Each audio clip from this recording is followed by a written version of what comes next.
ప్రస్తుతం మనం కడవెండి గ్రామంలో ఉన్నాం. ఉద్యమాల పురటిగడ్డ, తెలంగాణ సాయుధ పోరాటం ఇంకా అనేక ఉద్యమాలకు నీలమైనటువంటి కడవెండి గ్రామం. కడవెండి గ్రామంలో మొన్న ఛత్తీస్గఢ్ ఎన్కౌంటర్లో చనిపోయినటువంటి రేనా అలియాస్ సరస్వతి వారి యొక్క తండ్రి గారు ఉన్నారు. వారితో ఒకసారి మాట్లాడే ప్రయత్నం చేద్దాం. సార్ చెప్పండి, ఎట్లా మీరు ఇప్పుడు ఎన్ని రోజులు అవుతుంది అది చూడక మీరు? 22 సంవత్సరాలు అవుతుంది. 2003లో కనిపించింది. ఆ తర్వాత మనకు కనిపించలే. ఇట్లా ఏ రకంగా పోయిన కానివ్వండి కూడా మరి అవి ఒకేసారి మాకు ఎలాంటి విషయాలు ఆమె నుంచి మాకు తెలియలేదు, మా గురించి ఆమెకు తెలియలేదు. ఏమాత్రం కరెస్పాండెంట్ కానీ కాంటాక్ట్ కానీ ఏమీ లేకుండా పోయినటువంటి కాలం నుంచి ఇప్పటి వరకు ఆమె వెనుదిరగలేదు, వెనుకడిగేయకుండా ఉద్యమాన్ని నమ్ముకొని ఉద్యమాన్ని చిత్తశుద్ధితో పాటించింది అని చెప్పుకోవచ్చు. అవి ఒకనాడు కూడా వస్తా అనేటువంటి ప్రయత్నం కానీ మమ్మల్ని కలవాలనేటువంటి ప్రయత్నం ఎన్నడూ చేయలేదు. దాన్ని బట్టి మనకు ఉద్యమం పట్ల ఉన్నటువంటి బలము, ఉద్యమం పట్ల ఉన్నటువంటి ఆకర్షణ ఎంతో మనం గుర్తించుకోవచ్చు. ఎన్కౌంటర్ ఎట్లా చూస్తారు మీరు? ఎన్కౌంటర్ పూర్తిగా గూఢకం అనేది చెప్పడం ఉంది కదా. సర్వవిదితం, ఎవరైనా ఎప్పుడైనా ఏ ఎన్కౌంటర్ అయినా గూఢకమే ఉంటుంది. ఇదైతే మరీ అన్యాయమైనటువంటి సమస్య ఏంటంటే ఆమె బలహీనంగా ఉండి, ఆరోగ్యం సరిగా లేకుండా ఉండి, మామూలు విశ్రాంతి తీసుకుంటున్నటువంటి ఆమెను పట్టుకుపోయి చంపడం అనేది జరిగింది. దళము లేదు, ఆయుధం పట్టుకొని లేదు, అవి పోరాటానికి వీళ్ళకి ఎదురుపడలేదు. కేవలం విశ్రాంతి తీసుకుంటున్నామని ఎవరు ద్రోహులు ఇచ్చినటువంటి సమాచారం మేరకు డైరెక్ట్గా పోయి ఆమెను క్యాచ్ చేసి లాక్కపోయి కాల్ చేసినటువంటి సంఘటనగానే మనం కనబడుతుంది. దాన్ని మనం పూర్తిగా నమ్మొచ్చు. ఆరోగ్యం ఉందా, ఆరోగ్యం బాగుందా లేదా అనేది ఏది తెలియదు. నిన్న ఎన్కౌంటర్ అయ్యేదాకా మాకు ఏది తెలియదు. కొందరు ఎన్కౌంటర్ అంటారు, కొందరు పట్టుకొని కాల్సిస్తా అంటే నీ బిడ్డనా అంటారు. ఇంత అన్యాయం ఉంటుందా గవర్నమెంట్? పోలీస్ స్టేషన్లో పెట్టకపోయారు, నా బిడ్డను జైలు లేకపోయారు. జైలు అయితే మేము చూసొచ్చుకుందాం కదా, నా బిడ్డ మా కాన చూద్దాం కదా. ఎంత బాధ ఉంటుంది చెప్పురి మీరే. ఇన్ని 22 ఏళ్ళు అయింది నా బిడ్డ పోయి, ఒకనాడు కంటికే రాలేదు. ఆమె లొంగిపోయే మనిషి కాదు, చెప్పుకునే లొంగిపోయే మనిషి కాకనే ఆరోగ్యం కూడా బాగాలేక షెల్టర్ తీసుకుంటుందట. షెల్టర్ తీసుకుంటే ఆమెను చంపిండ్రు. రెస్ట్ తీసుకుంటుంది. లొంగిపోయేదైతే కాదు, లొంగిపోయేదైతే మా పెద్ద కొడుకు వచ్చినప్పుడే వచ్చు ఆమె. పెద్ద కొడుకు కూడా వెళ్ళిండా? పెద్ద కొడుకు కూడా వెళ్ళిండు. ఆయన లొంగిపోయింది. ఆయన నుంచి 10 ఏళ్ళు అవుతాడు. ఇవాళనే ఉండేది. అసలు మంచి వ్యక్తిని ఇదంత అన్యాయంగా, అంత క్రూరంగా అట్లా చంపుతారా? ఏమన్నా అన్యాయం చేసింది? ఏమన్నా ఎత్తుకొచ్చిందా? సొమ్ములు ఎత్తుకొచ్చిందా నా బిడ్డ? ఏం ఎత్తుకొచ్చింది? లేకపోతే ఏమన్నా దూడ పెట్టుకుందా? ఆమెకేమన్నా గ్యాస్ ఇస్తుందా? ఆమెకేమన్నా భూములు కొనుక్కుందా, జాగ్రత్త కొనుక్కుందా? ఏమన్నా పొట్టకింత తిండి దొరకలేదు నా బిడ్డకు. అంత బక్కగా అయింది. బక్కగా అయితేనే కదా షెల్టర్ తీసుకుంది, విశ్రాంతి తీసుకుంది. 4 రోజులు అయిందట విశ్రాంతి తీసుకోబట్టి. 4 రోజుల నుంచి విశ్రాంతి తీసుకుంటే ఆమె ఎవడో ఓడి చెప్తాడు కదా. గడ్డి తినేటోళ్ళు కూడా ఉంటారు కదా, అందరు న్యాయంగా ఉంటారా? ఆ గడ్డి తినేటోడు చెప్తే వచ్చిండు, పుటాపుట శాంతిగా అయిపోయింది. ఒక్కటే ఉంటుందా? ఒక్కదాన్నే ఇప్పుడు ఒక 10 మంది అన్న ఉంటారు కదా దళం అంటే, ఒక్కటే ఎట్లా చచ్చిపోతుంది? ఒక్కటే ఉన్నదంటే ఆమె రెస్ట్ తీసుకుంటానికే ఉన్నది ఒక్కది. ఆ ఒక్కదాన్ని చంపిర్రు. నా బిడ్డ అన్యాయం చేసే బిడ్డ కాదు, న్యాయానికి కోసానికే పోయింది. పేదవాళ్ళు అంటే మా బిడ్డకు అభిమానం ఇస్తున్నప్పటి నుంచి కూడా పేద ప్రజల కోసానికి పోరాటం చేస్తానికనే పోయింది. సమాజ స్థాపన కోసానికే పోయింది. చంపారు, కక్ష పట్టి చంపారు. నా బిడ్డ చదువుకున్నప్పటి నుంచే కక్ష పట్టింది పోలీసు వాళ్ళు. కనీసానికి నిన్న కథం చేశారు. ఆయన నిన్న చేసింది కూడా తెలియదు. అయ్యా ఎట్లుంది అనుకుంటున్నావు, ముఖం బక్కగా గట్టుకుంటుందా? నిన్న చేసినా జర నిగనిగా అన్నట్టు ఉండదా మనిషి? తోలేమన్నా కనపడతాందా?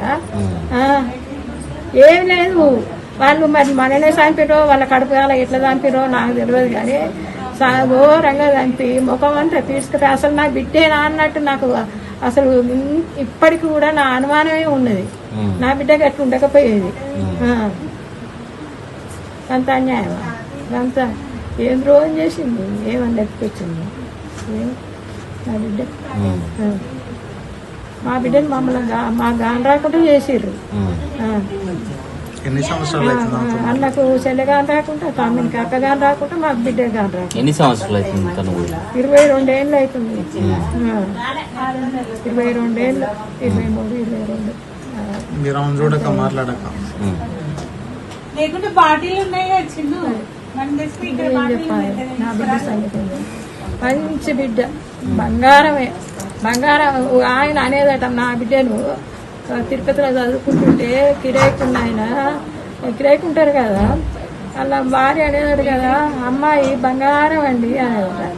ఆయన బంగారం కాదే, బంగారంలో కల్తీ కలుస్తుంది, మేలిన బంగారం అనేది అట్లా బిడ్డని. అట్లా నా బిడ్డ చెప్పింది ఒకసారి, ఇట్లా అనుకుంటుండ్రు అమ్మ, రేపు నేను ఏదన్నా వాళ్ళకి తెలియదు నక్సలైట్ అని. నా బిడ్డ నక్సలైట్ అని తెలియదు. ఇప్పుడు మీకు తెలుస్తుంది కదా, పేపర్లలో టీవీలలో అన్నిట్లో తెలుస్తుంది కదా. అయ్యో అసంటి బిడ్డను చంపింది అనుకోరా?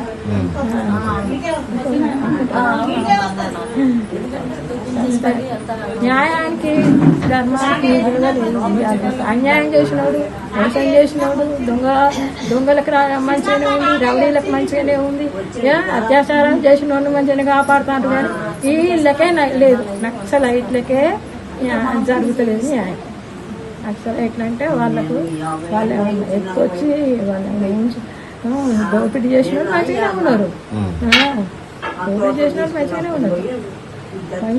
మంచికి పోరాటం చేసిన దేశంలో అసలు ఈ మావోయిస్టులు లేకుండా చేస్తామని ప్రభుత్వాలు చెప్తున్నాయి. దీన్ని ఏ విధంగా ఏం చేస్తారు? గిట్టనే చంపుతా ఉంటారు. కానీ ఎవడో ఒకరు కొందరన్నా ఉన్నారా?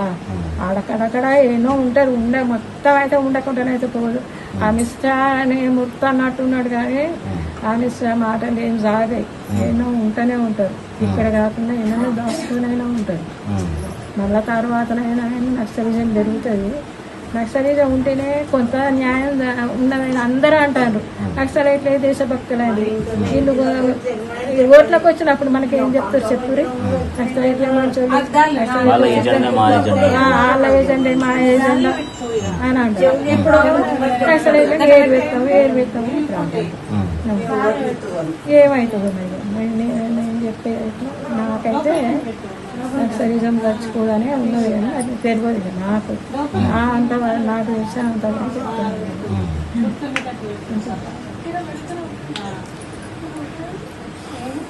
వరకు బాడీ కూడా అంతా ప్లాస్టిక్ కవర్ల తిరిగద మూట, ప్లాస్టిక్ కవర్ల మూట కడితే అంత ఊసిపోతుందట. ఇప్పటికే నా బిడ్డను కనీసం కళ్ళతోటి అన్నా మంచిగా చూసుకోకుండా చంపిండ్రు, కసిదీరే చంపిండ్రు. మనం చూసుకోవద్దా? ఇన్నేళ్ళని చనిపోయిన బిడ్డ మళ్ళా కానొస్తుందా నాకు? చూసుకునేటట్టన్నా చూసుకోకుండా నా కొడుకు ఎడుతాడు, నా ఇద్దరు కొడుకులు ఎడుతాడు చూసి.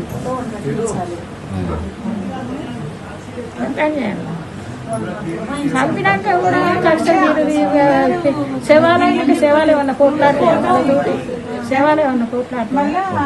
అవేం బాగాలేనా? ఆమె తుపాకి పట్టుకునే శాతం అయినా అయితే బయటనే ఉంది. శాతం కాకనే ఆమె షెల్టర్ తీసుకుంటుంది. షెల్టర్ తీసుకుంటే తీసుకుపోయి చంపి గుట్టలలో తీసుకుపోయి చంపేసిర్రట. ఇంత అన్యాయం, ఇంత ద్రోహం. ఏమన్యాయం చేసింది? ఎత్తుకొచ్చింది, మన మూట కట్టుకొచ్చింది, మన భూమి మలుచుకొచ్చిందా? ఏం చేసింది దాన్ని? ఏం చేసింది? నా కొడుకు ద్రోహం చేయలే, నా బిడ్డ ద్రోహం చేయలే. నా ఇద్దరు కొడుకులు మంచిలే, నా బిడ్డ మంచిదే. నేను ముగ్గురిని కన్నా, ముగ్గురు ముచ్చాలే. ఒక్కరు వంక పెట్టలే నీ కొడుకే గిట్ల చేస్తాడు నీ బిడ్డ కట్టలేదు అని ఒక్కరు వంక పెట్టలే ఈ కడవల్లి గ్రామంలో అట్లా మీరే చంపారు ఏం కక్షాలకు నా బిడ్డ వస్తే కక్ష పట్టు నీ సొమ్ము ఏమైనా తీసుకొస్తే కక్ష పట్టు